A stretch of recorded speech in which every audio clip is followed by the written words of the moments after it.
control statements are 3 words that you can use to control how the loop's functioning at the time. These can be used on for loops and while loops. I'm going to show you an example of each and try and explain them. So break is used to break out of the entire loop. So whenever you see that word, if a condition's been met, usually an if statement inside a loop that might lead to a break, and that means break out of the entire loop and don't continue looping on any other iterations.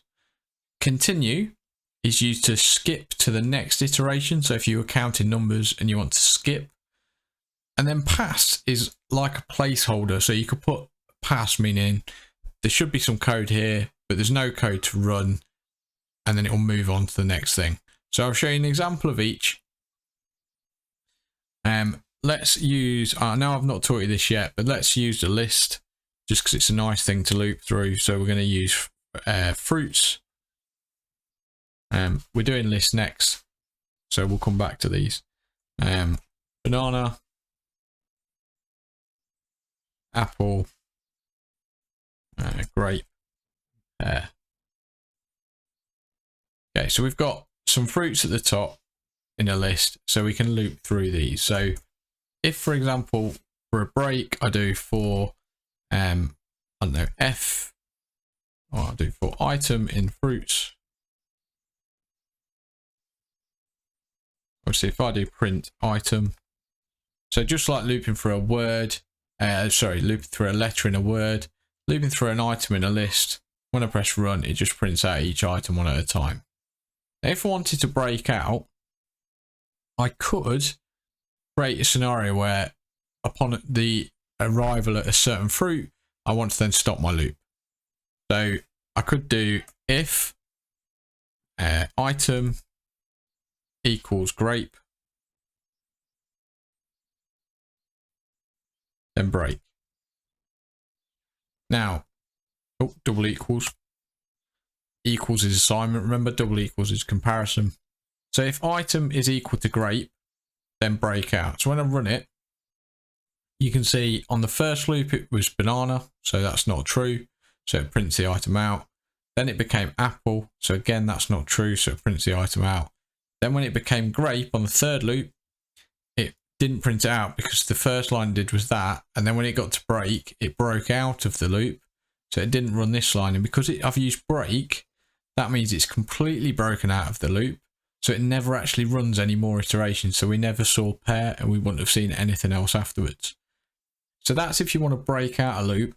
The common mistake I see people making here is the positioning of break is incredibly important.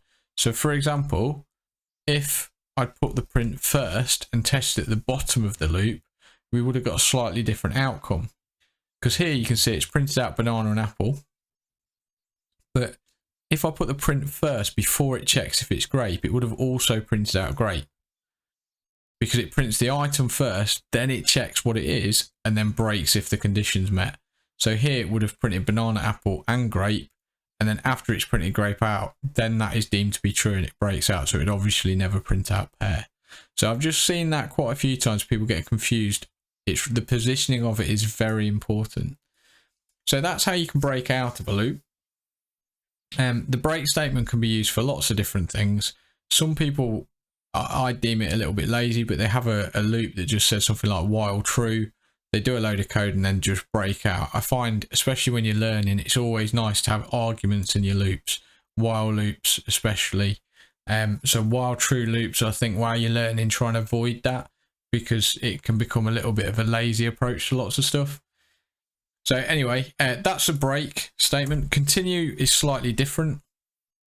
So if I come down here to continue, I'm going to copy this code, but we'll change this word to continue. Let's just comment this out. We don't want to run this. Okay, so remember our fruits, banana, apple, grape, and pear. So when I run it, now it's printed out the whole lot, but I'll explain why. So it's gone through each item one at a time, so we know the items banana, apple, grape, and pear. So it's printed the item first, and then it says if the item equals grape, continue. this makes, because I've got this at the bottom, it's completely irrelevant really, because continue means move on to the next instance of the loop. But as you were right at the bottom, that would have moved on anyway. So you should only really have a continue statement high up in a loop, so that it actually avoids doing whatever code's below it. So if the item equals grape now, I'm going to continue and go back to the top of the loop for the next iteration. So therefore not running the print. So if I do this, now look, so it's different from breaking, because breaking stops the loop entirely. When you're using a continue, it's actually printing out banana apple and then carrying on with the loop. So it's just missing out that instance and whatever code is below it. So that's the continue statement. We've then also got the pass statement. So let me just blot these out. So the pass statement allows you to do a couple of things. So I'm going to stop using the fruits list. And I'm just going to do a simple for I in range. We'll go for 100. Okay, let's go lower actually, because then we can see it all without scrolling. So then if I do if I is equal to 18, pass, then I could have else print I. When I run this, you can see it's printed out every number. Remember 0 to 19 because I didn't do +1.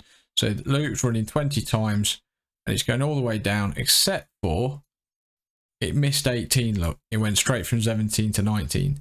So this might seem just like the continue statement, but it is different because this is basically saying that there's no code to execute here. So it's like a placeholder. So if I deleted pass in this instance, all I'm going to get is an error because it's expecting a block of code there. But I can put pass as like a placeholder that basically means it's okay now. I've made sense to the programming into the computer, but just move on.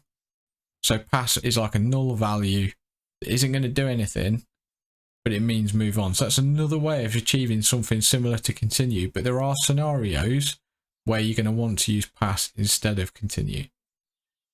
So hopefully I've explained it well. So you've got break, continue and pass. They work in for loops and while loops, and they're called control statements to help you control the loop depending on what you're trying to achieve.